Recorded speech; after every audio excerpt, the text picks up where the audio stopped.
Olá pessoal, tudo bem? Vamos a mais uma aula. Nós estamos então com o livro Profissão de Cuidador, na página 36. Hoje nós vamos conhecer um pouquinho sobre a legislação dos idosos no primeiro momento. Quando a gente fala em lei, a gente está vendo que uma lei significa uma obrigação imposta, né? Regras estabelecidas, e tudo isso deve ser cumprido e respeitado. Se não cumprir as regras, a gente pode ser punido.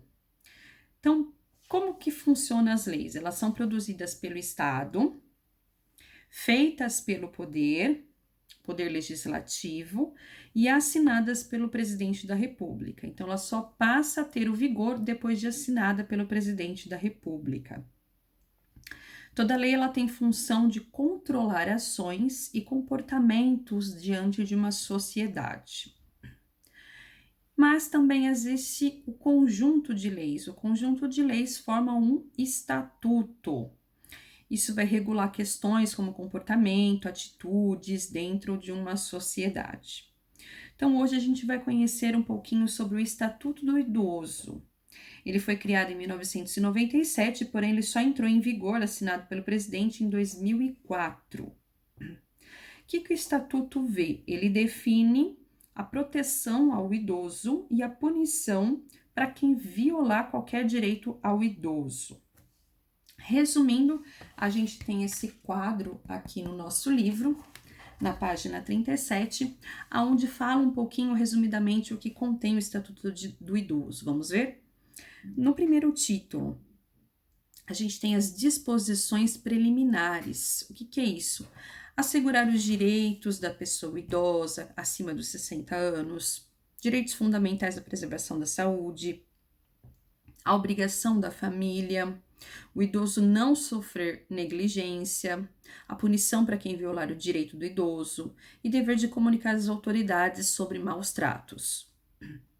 Dos direitos fundamentais, ele tem direito à vida, à liberdade, ao alimento, à saúde, habitação, cultura, previdência social, assistência social e ao transporte. As medidas de proteção, provada omissão da sociedade, omissão ao abuso da família, discriminação, o idoso receberá um acompanhamento psicológico, receberá tratamento de saúde, abrigo em entidades ou algum abrigo temporário. A política de atendimento é a fiscalização a entidades de atendimento, infração administrativa, infração às normas de proteção, apuração das irregularidades nas entidades. O acesso à justiça. O poder público, então, ele pode criar varas exclusivas para o idoso. Prioridade no processo, prioridade não cessará com a morte, identificação de atendimento prioritário, assistência ao Ministério Público, proteção judicial quando for o caso. Dos crimes, crimes da discriminação, deixar de prestar assistência, abandono em entidade, expor ao perigo, deixar de dar cargos públicos em virtude da idade, apropriar-se ou desviar pensão, negar acolhimento, exibir imagens depreciativas, induzir ou coagir a pessoas sem discernimento. E a disposição final são as penas aos crimes, orçamento de seguridade social, censo demográfico e projetos encaminhados. Então, a gente consegue ver que um idoso tem bastante seguridade diante da lei, diante do estatuto que está presente. Virando a página, a gente vê também que o cuidador ele tem que saber que o estatuto assegura que o idoso não possa ser alvo de qualquer tipo de negligência, discriminação, violência, crueldade, opressão. E se a gente ver algum caso desse, nós temos o direito, o dever de estar denunciando para os órgãos competentes. Nós temos a Política Nacional de Saúde da Pessoa Idosa. Toda pessoa que trabalha com idoso, no nosso caso, cuidadores, a gente tem a obrigação de conhecer os direitos do paciente, os direitos do idoso. Então, vamos lá. Política Nacional da Saúde do Idoso, nós temos aqui também um quadro no nosso livro. O que ele mostra para nós? As diretrizes e as estratégias. Então, algumas diretrizes, que a gente vai ver em mais detalhes na nossa aula, tá? Então, a implantação de serviços de atendimento domiciliar, estímulo à participação social, apoio ao desenvolvimento de estudo e pesquisa, estratégia, implantação da caderneta de saúde, edição e distribuição do guia prático do cuidador, implantação do programa de internação domiciliar. Dentro disso, a gente tem a Política Nacional do Idoso, que ela foi estabelecida em 1994. Ela é constituída por 6 capítulos, onde dentro deles tem 22 artigos. A gente tem também aqui o resuminho no nosso livro. Vamos ver o resumo. No capítulo, então, a finalidade, assegurar os direitos do idoso, dos princípios e das diretrizes. O idoso não deve sofrer discriminação. Organização e gestão. Compete aos conselhos supervisionar, acompanhar e fiscalizar a efetivação da política nacional do idoso. As ações governamentais na área da saúde, educação, justiça. O Conselho Nacional, financiar programas nacionais compatíveis com a política nacional do idoso. E as disposições finais, o Poder Legislativo regulamenta esse tipo de lei. Além disso, a legislação do Conselho Nacional de Direitos Idosos, que foi criado em 2002. Qual que é o objetivo? A finalidade dele é elaborar as diretrizes para formação e implementação da Política Nacional do Idoso. Então, ele é um órgão colegiado que integra a equipe de Secretaria de Direitos Humanos, e ele tem um papel importante na política da promoção dos direitos do idoso. Dentre as ações específicas que tem, está a formação continuada para cuidador e o fortalecimento das redes de proteção e defesa dos direitos da pessoa idosa. Esse decreto ele tem 4 capítulos. O resuminho deles que a gente pode ver no nosso livro: elaborar diretrizes, zelar pela aplicação, incentivar a promoção de campanhas educativas e daí por diante, que a gente vai entrar em mais detalhes na nossa aula. Fica a dica para você estar entrando nos sites do Planalto ou da Saúde para verificar mais sobre o Estatuto do Idoso e as políticas criadas abordadas dentro desses casos. Na nossa página 42, a gente vai ver também sobre outras legislações. Também cada grupo social tem a sua própria legislação. Por exemplo, o Estatuto da Criança e do Adolescente. Ele entrou em vigor em 1990, é uma lei federal, e nele está descrito os direitos e deveres da criança, do adolescente, isso tudo diante da nossa sociedade.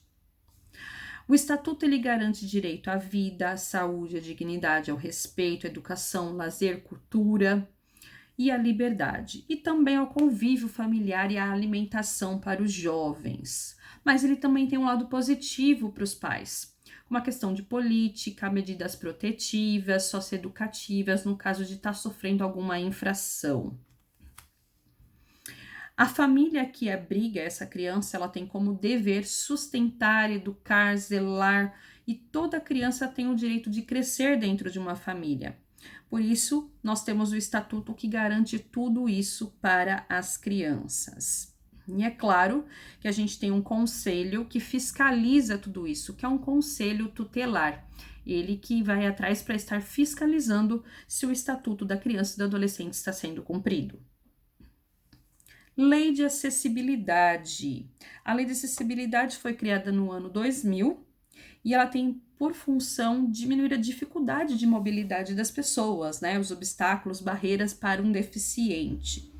Ela é composta por 10 capítulos e dentro dele a gente tem 27 artigos. Então, a função é implantar projetos de urbanização de vias públicas, melhorar o acesso no parque, a locomoção, o lazer, enfim, em todos os lugares. Instalação de rampa, banheiro público adaptado, calçadas em umas boas condições para locomoção, né? Para todos. No transporte público, como o ônibus, tem que ter adaptação para receber cadeira de rodas, ou pessoas com pouca mobilidade, banco específico para pessoa idosa, cinema, teatro e outros lugares também.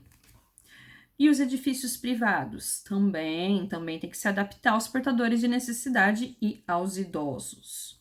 Nós temos, além disso, a Política Nacional para a Integração da Pessoa Portadora de Deficiência. O que significa isso? Os órgãos públicos, eles têm a ciência de que ser deficiente tem aumento no custo de vida, as condições, mas não podem mais trabalhar dessa forma, perdendo a sua renda, né? Então, devido ao uso de medicamentos, a médicos, hospitais que essas pessoas necessitam, por isso tem um custo de vida um pouquinho maior, mas isso não significa que as pessoas não têm direito a isso, ao contrário, tem que ter o direito a tudo isso sim. Então, o deficiente tem direito a tratamento médico, psicológico, fisioterapêutico, tudo isso para melhorar a sua capacidade e sua habilidade e reentregá-lo novamente dentro da sociedade. O deficiente, ele não pode ser explorado, não pode ser discriminado, não pode ser excluído, não pode ser abusado. Ele tem direito à segurança econômica, ao emprego, quando ele pode, quando ele consegue. As crianças deficientes também não podem ser privadas de atividades de lazer ou de relação social. E quais são os direitos humanos? Os direitos humanos ou o direito da pessoa humana são aqueles direitos que correspondem à necessidade essencial de um indivíduo e ele tem que ser atendido. Direito à vida, à liberdade, à igualdade, o desenvolvimento da personalidade, tudo isso está dentro dos direitos humanos. A ONU, Organização das Nações Unidas, proclamou em 1949 a Declaração dos Direitos Humanos. Nessa declaração, a gente tem 30 artigos e nós falamos sobre os direitos individuais e coletivos. Uma frase muito bonita que está aqui no final do nosso livro: a vida é um direito humano fundamental e envelhecer com dignidade é tão importante quanto. Por isso que é importante a gente saber das leis e direitos. Na página 46, então, fica a dica para vocês, se quiserem abordar um pouco mais sobre as leis, para entrar no site do Planalto, onde tem o Estatuto da Criança e do Adolescente, a Lei de Acessibilidade e a Declaração Universal dos Direitos Humanos. Vamos à pergunta? Vocês vão fazer uma pesquisa, então pesquise a Declaração completa dos Direitos Humanos. E aí vocês vão fazer um resumo com os pontos da maior relevância, ou seja, os principais pontos dos direitos humanos, ok? Então, espero vocês até a próxima aula. Bons estudos e até lá. Tchau!